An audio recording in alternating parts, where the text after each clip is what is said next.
एक अहम डिवेलपमेंट अज हुई है कि अमृतसर श्रोमणी अकाली दल ने एक बार फिर अपनी हथ ठोका प्रधान बना ली है बीबी जगीर कौर कि परमात्मा या रब जो मारदा ना वो लत नहीं मारदा, वो मत मारदा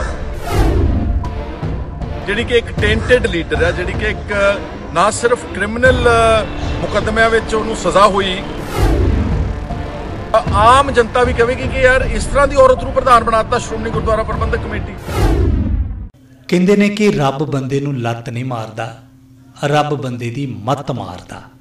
एक कहावत सुखबीर बादल ते पूरी तरह ढुकदी है, जिसने कि दागी अते प्रेस्ट बीबी जगीर कौर नूं एक बार फिर सिखां दी सरमौर संस्था श्रोमणी गुरुद्वारा प्रबंधक कमेटी का प्रधान बनाया है।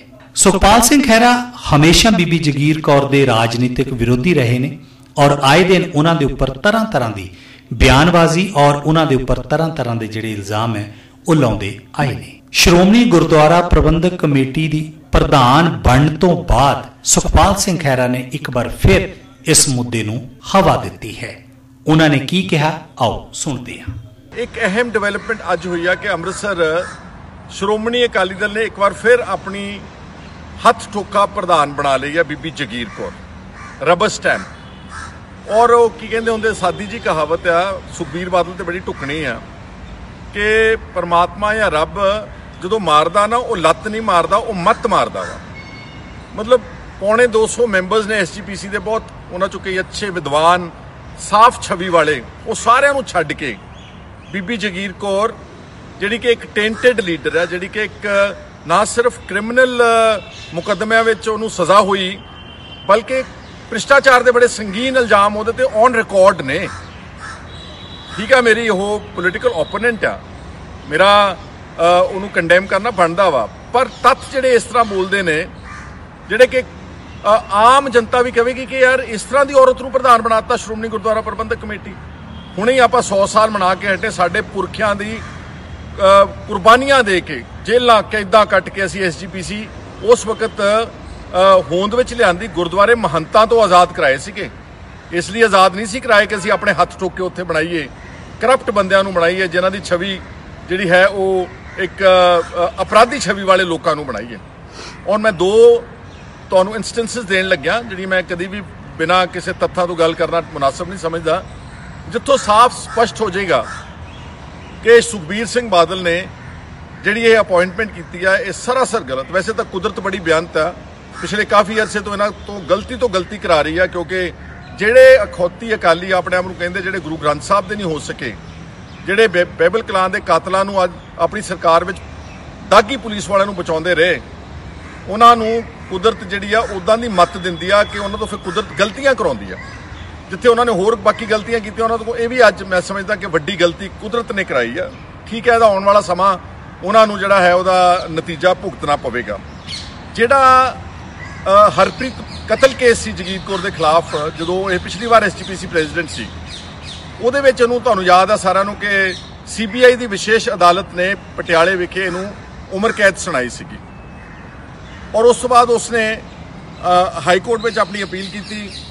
अकाली दल और भाजपा का गठजोड़ सीगा, दिल्ली तक इन्हां दे तुलकात सीगे। उत्थों बरी होने तो बाद CBI ने उहदे खिलाफ कोई अपील नहीं की। देख लो, एडा इंपॉर्टेंट केस सी, एडा सेंसेशनल केस सीगा, एक अपनी ही धी नूं मारन दा, ना सिर्फ मारन दा बल्कि उहनूं अगवा करन दा और जबरन उहदा गर्भपात करन दा इत्ते इल्जाम सीगा। CBI ने उहदे खिलाफ हाई कोर्ट दे जिहड़ा एक्विटल होया जगीर कौर दा अपील नहीं की, क्योंकि यह दिल्ली च बैठे BJP के लीडरां दे नाल इन्हां दे गठजोड़ सीगे। पर कमलजीत सिंह जिहड़ा कि कंप्लेनेंट सीगा हरप्रीत मर्डर केस विच, उसने अपील की है। वो अपील सारे 5 के खिलाफ अपील की है, 5 गुनाहगारां दे खिलाफ। उस अपील का नंबर है 992/2019 की सुप्रीम कोर्ट ऑफ इंडिया विच। सारिआं नूं जिहड़े नोटिस सी वो सर्व हो चुके ने और registrar supreme court of India ने इस केस नूं हुण अगली पेशी वास्ते लाउणा, यानी कि SGPC की प्रधान के खिलाफ एक कतल का केस सुप्रीम कोर्ट विच अपील राही सुनिया जाएगा। सुखबीर सिंह बादल नूं शायद इस गल का इलम नहीं होना, इन्हें समझा कि वो बरी हो गई है तो पक्की बरी हो गई है। इस दे नाल नाल ही ਜਿਹੜਾ ਇੱਕ ਇੰਪੋਰਟੈਂਟ ਕੇਸ ਭ੍ਰਿਸ਼ਟਾਚਾਰ ਦਾ ਮੈਂ ਕੋਟ ਕਰ ਰਿਹਾ ਸੀਗਾ, ਬੇਗੋਵਾਲ ਜਿਹੜਾ ਕਿ ਹਲਕਾ ਭਲੱਥ ਦਾ ਇਹਨਾਂ ਦਾ ਆਪਣਾ ਪਿੰਡ ਹੀ ਹੈ ਬੀਬੀ ਜਗੀਰ ਕੌਰ ਦਾ, ਉਹਦੇ 'ਚ 22 ਏਕੜ ਨਗਰ ਪੰਚਾਇਤ ਬੇਗੋਵਾਲ ਦੀ ਜਿਹੜੀ ਸਰਕਾਰੀ ਜ਼ਮੀਨ ਆ, ਉਹਦੇ ਤੇ ਇਸ ਬੀਬੀ ਜਗੀਰ ਕੌਰ ਨੇ ਉਹਦੇ ਤੇ ਪੂਰੀ ਵਲਗਣ ਕਰਕੇ ਨਾ, ਚਾਰ ਦੀਵਾਰੀ ਕਰਕੇ, ਆਪਣੇ ਪਰਸਨਲ ਗੇਟ ਲਾ ਕੇ, ਇੰਟਰਲੋਕਿੰਗ ਟਾਇਲਸ ਲਾ ਕੇ, ਰਸਤੇ ਬਣਾ ਕੇ, ਲਾਈਟਾਂ ਲਾ ਕੇ, ਇੱਥੋਂ ਤੱਕ ਕਿ ਆਪਣੇ ਸ਼ਾਇਦ ਦੋਤੇ ਵਾਸਤੇ ਗੋਲਫ ਕੋਰਸ ਵੀ ਬਣਾ ਛੱਡਿਆ ਉੱਥੇ ਸਰਕਾਰੀ ਜ਼ਮੀਨ ਦੇ ਵਿੱਚ। ਉਹਦੀ ਦੋਸਤੋ ਕੀਮਤ ਹੈ 100 ਕਰੋੜ ਰੁਪਏ, 100 ਕਰੋੜ ਰੁਪਏ ਦੀ ਸਰਕਾਰੀ ਮਾਰਕੀਟ ਹੈ। ਇਹ ਤਾਂ ਸਰਕਾਰਾਂ ਨਲਾਇਕ ਨੇ, ਛਡਾ ਨਹੀਂ ਸਕੀਆਂ। 2017 ਤੱਕ ਤਾਂ ਸਾਨੂੰ ਕੋਈ ਉਮੀਦ ਨਹੀਂ ਸੀਗੀ, ਕਿਉਂਕਿ ਬਾਦਲ ਦੀ ਸਰਕਾਰ ਸੀਗੀ ਤੇ ਬਾਦਲ ਦੀ ਇਹ ਇੱਕ ਕੀ ਕਹਿੰਦੇ ਪੰਜਾਬੀ ਦੇ ਵਿੱਚ ਕਿ ਉਹਨਾਂ ਦੇ ਨੇੜ ਦੇ ਤੁਲਕਾਤ ਰੱਖਣ ਵਾਲੀ ਇਹ ਇੱਕ ਆਗੂ ਸੀਗੀ। ਪਰ ਫਿਰ ਵੀ ਮੈਂ ਦੱਸਣਾ ਚਾਹੁੰਦਾ ਕਿ ਇਹ ਲੋਕਪਾਲ ਪੰਜਾਬ ਦੇ ਖਿਲਾਫ ਇਸ 22 ਏਕੜ ਜ਼ਮੀਨ, 100 ਕਰੋੜ ਦੀ ਜ਼ਮੀਨ, ਸਰਕਾਰੀ ਜ਼ਮੀਨ ਦੇ ਖਿਲਾਫ complaint number 390 of 2011 before Lokpal Punjab, ਗੈਰ ਕਾਨੂੰਨੀ ਕਬਜ਼ਾ ਔਰ ਇਸ ਨਾਲ ਛੇੜਛਾੜ ਸਰਕਾਰੀ ਜ਼ਮੀਨ ਤੇ ਉੱਤੇ ਨਜਾਇਜ਼ ਕਬਜ਼ੇ ਦਾ ਮੁਕੱਦਮਾ ਲੋਕਪਾਲ ਪੰਜਾਬ ਕੋ ਪੈਂਡਿੰਗ ਸੀਗਾ। ਤੇ ਜਦੋਂ 2011 ਤੋਂ ਲੈ ਕੇ ਦੇਖਿਆ ਕਿ 2-3 ਸਾਲ ਲੋਕਪਾਲ ਨੇ ਕੁਝ ਨਹੀਂ ਕੀਤਾ, ਜਿਹੜਾ ਲੋਕਪਾਲ ਦਾ ਬਹੁਤ ਸ਼ੋਰ ਮਚਾਇਆ ਜਾ ਰਿਹਾ ਕਿ ਉਹ ਭ੍ਰਿਸ਼ਟਾਚਾਰ ਖਤਮ ਕਰੇਗਾ, ਉਹ ਜਦੋਂ ਉਹਨੇ ਕੁਝ ਨਹੀਂ ਕੀਤਾ ਤਾਂ ਜਿਹੜਾ ਕੰਪਲੇਨੈਂਟ ਸੀ ਜਾਰਜ ਸੁਬ, ਬੇਗੋਵਾਲ ਦਾ ਇੱਕ ਕੰਪਲੇਨੈਂਟ ਆ, ਉਸ ਨੇ ਇਸ ਦੇ ਖਿਲਾਫ ਹਾਈ ਕੋਰਟ ਨੂੰ ਜਾ ਕੇ ਦਰਵਾਜ਼ਾ ਖੜਕਾਇਆ।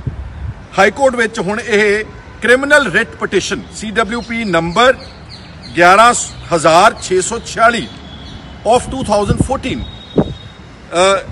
11646 ਆਫ 2014 ਦਾ supreme court high court Punjab Haryana ਦਾ ਭ੍ਰਿਸ਼ਟਾਚਾਰ ਦਾ, ਸਰਕਾਰੀ ਜ਼ਮੀਨ ਨੂੰ ਦੱਬਣ ਦਾ, ਆਪਣੀ ਜਾਇਦਾਦ ਬਣਾਉਣ ਦਾ ਜਿਹੜਾ ਇਹ ਕੀਤਾ ਗਿਆ, ਇਹਨਾਂ ਵੱਲੋਂ ਗਲਤ ਮਨਸੂਬੇ ਬਣਾਏ ਗਏ, ਉਹ ਸਾਰਾ ਮੁਕੱਦਮਾ ਹਾਈ ਕੋਰਟ ਪੰਜਾਬ ਹਰਿਆਣਾ ਵੀ ਸੁਣ ਰਿਹਾ। ਯਾਨੀ ਕਿ ਦੋ ਅਦਾਲਤਾਂ ਵਿੱਚ ਬੀਬੀ ਜਗੀਰ ਕੌਰ ਇਸ ਵਕਤ ਬਤੌਰ ਗੁਨਾਹਗਾਰ, ਬਤੌਰ ਐਕਿਊਜ਼ਡ ਉਸ ਨੂੰ ਖੜੇ ਹੋਣਾ ਪਵੇਗਾ। ਤੇ ਬਣੀ ਹੈ ਉਹ SGPC ਦੀ ਸਾਡੀ ਪ੍ਰੈਜ਼ੀਡੈਂਟ।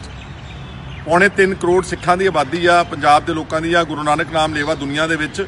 ਉਹ ਕੀ ਸੋਚਣਗੇ ਕਿ ਸ਼੍ਰੋਮਣੀ ਅਕਾਲੀ ਦਲ ਜਿਹੜਾ ਆਪਣੇ ਆਪ ਨੂੰ ਕਹਿੰਦੀ ਅਸੀਂ ਪੰਥਕ ਜਮਾਤ ਆ, ਉਹਨਾਂ ਦੇ ਕੋਲ ਕੋਈ ਇੱਕ ਸਾਫ਼ ਅਕਸ ਵਾਲਾ, ਇੱਕ ਇਮਾਨਦਾਰ, ਇੱਕ ਆਪਣੇ ਧਰਮ ਦੇ ਪ੍ਰਤੀ ਤੇ ਆਪਣੇ ਲੋਕਾਂ ਦੇ ਪ੍ਰਤੀ ਪਰਪੱਕ ਵਿਅਕਤੀ ਨਹੀਂ ਮਿਲ ਸਕਿਆ। ਉਹਨਾਂ ਨੂੰ ਮੁੜ ਕੋੜ ਆਣ ਕੇ ਦੁਬਾਰਾ ਜਗੀਰ ਕੌਰ ਨੂੰ ਬਣਾਇਆ ਔਰ ਉਸ ਔਰਤ ਤੇ ਜਿਹੜੇ ਇਲਜ਼ਾਮ ਨੇ, ਹਰਪ੍ਰੀਤ ਮਰਡਰ ਕੇਸ ਦੀ ਅਪੀਲ ਸੁਪਰੀਮ ਕੋਰਟ ਚੱਲਦੀ ਆ, ਤੇ ਆਪਣੇ ਪਿੰਡ ਨਗਰ ਪੰਚਾਇਤ ਬੇਗੋਵਾਲ ਦੀ 100 ਕਰੋੜ ਰੁਪਏ ਦੀ 22 ਏਕੜ ਜ਼ਮੀਨ ਦੀ ਵਲਗਣ ਕਰਕੇ, ਗੇਟ ਲਾ ਕੇ, ਰਾਹ ਬਣਾ ਕੇ, ਆਪਣੇ ਦੋਤੇ ਲਈ ਗੋਲਫ ਕੋਰਸ ਬਣਾ ਕੇ ਜਿਹੜਾ ਉਸਨੇ ਉੱਤੇ ਕਬਜ਼ਾ ਕੀਤਾ, ਉਹਦਾ ਮਾਮਲਾ ਲੋਕਪਾਲ ਪੰਜਾਬ ਦੇ ਕੋਲ ਚੱਲਦਾ 2011 ਦਾ ਤੇ 2014 ਦਾ।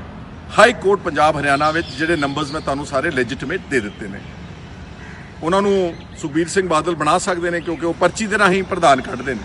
ਇਹ ਜਿਹੜਾ ਅੱਜ ਉੱਥੇ ਮੀਟਿੰਗ ਹੋਵੇਗੀ ਨਾ, ਉਹ ਮੈਂ ਸਮਝਦਾ ਕਿ ਗੁਲਾਮਾਂ ਦੀ ਮੀਟਿੰਗ ਆ। ਸਾਰੇ SGPC ਮੈਂਬਰਾਂ ਨੂੰ ਅੱਛੀ ਤਰ੍ਹਾਂ ਸੋਚਣਾ ਚਾਹੀਦਾ ਕਿ ਉਹ ਇਕੱਲੇ ਸੁਖਬੀਰ ਬਾਦਲ ਨੂੰ ਜਵਾਬ ਦੇ ਨਹੀਂਗੇ, ਉਹ ਉਸ ਪਰਮਾਤਮਾ ਵਾਹਿਗੁਰੂ ਨੂੰ, ਅਕਾਲ ਤਖਤ ਸਾਹਿਬ ਨੂੰ, SGPC ਜਿਹੜੀ ਉਹਦੇ ਅਧੀਨ ਆਉਂਦੀ ਆ ਸੰਸਥਾ, ਇਹ ਉਹਨਾਂ ਨੂੰ ਜਵਾਬ ਦੇ ਨੇ।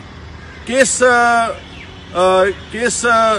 ਆਪਣੀ ਕੀ ਕਹਿੰਦੇ ਹੁੰਦੇ ਅੰਤਰਾਤਮਾ ਨੂੰ ਜਵਾਬ ਦੇਣਗੇ, ਕਿਸ ਆਤਮਾ ਦੇ ਨਾਲ ਇਹਨਾਂ ਨੇ ਇਸ ਤਰ੍ਹਾਂ ਦੀ ਇੱਕ ਔਰਤ ਨੂੰ, ਇੱਕ ਦਾਗੀ ਔਰਤ ਨੂੰ ਉੱਥੇ SGPC ਦਾ ਪ੍ਰੈਜ਼ੀਡੈਂਟ ਬਣਾਇਆ।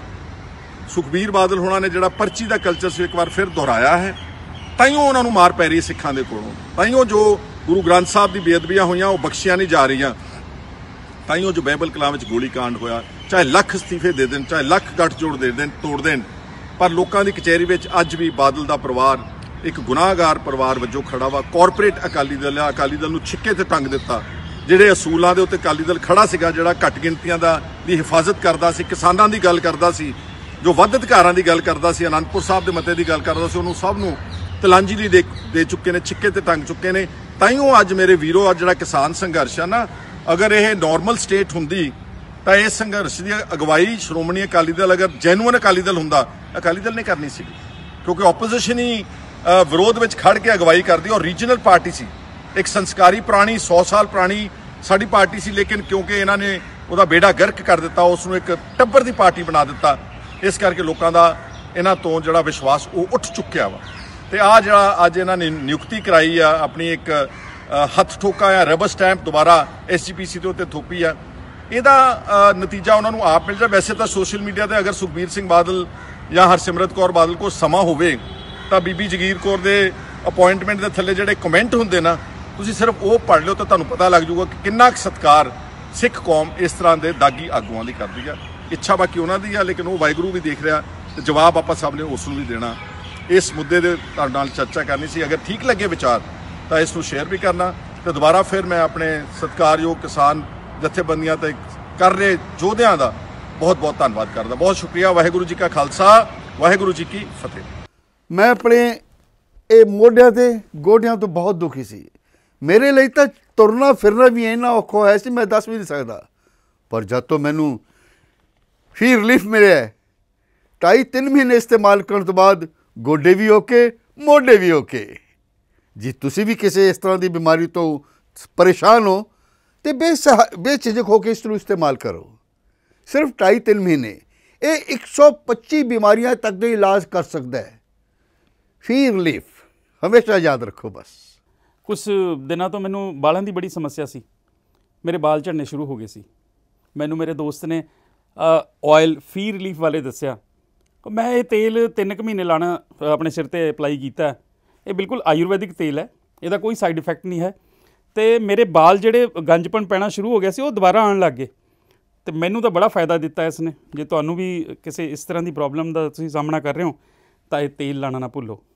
ਕਿਤਨਾ ਕਿਤੇ ਅਸੀਂ ਆਪਣੇ ਬਾਲਾਂ ਕਰਕੇ ਸ਼ਰਮ ਫੀਲ ਕਰਦੇ ਹਾਂ ਕਿ ਸੋਸਾਇਟੀ 'ਚ ਬੈਠੇ ਹਾਂ ਕਿ ਕੋਈ ਮਜ਼ਾਕ ਨਾ ਕਰ ਰਿਹਾ ਹੋਏ, ਪਰ ਥੈਂਕਸ ਟੂ ਫ੍ਰੀ ਲੀਫ ਜਿਹਨੇ ਮੇਰਾ ਇੱਕ ਕੌਨਫੀਡੈਂਸ ਬਿਲਡ ਕੀਤਾ, ਜਿਹਦੇ ਲਗਾਉਣ ਨਾਲ ਮੈਂ ਮਾਰਕੀਟ 'ਚ ਹੁਣ ਬੜਾ ਹੀ ਕੌਨਫੀਡੈਂਟ ਹਾਂ ਔਰ ਇਹਦੇ ਨਾਲ ਮੈਨੂੰ ਬੜਾ ਫਾਇਦਾ ਹੋਇਆ। ਤੇ ਮੈਨੂੰ ਸਰਵਾਈਕਲ ਦੀ ਵੀ ਦਿੱਕਤ ਸੀ ਤੇ ਉਹਦੇ ਨਾਲ ਵੀ ਮੈਨੂੰ ਬੜਾ ਰਿਲੀਫ ਮਿਲਿਆ।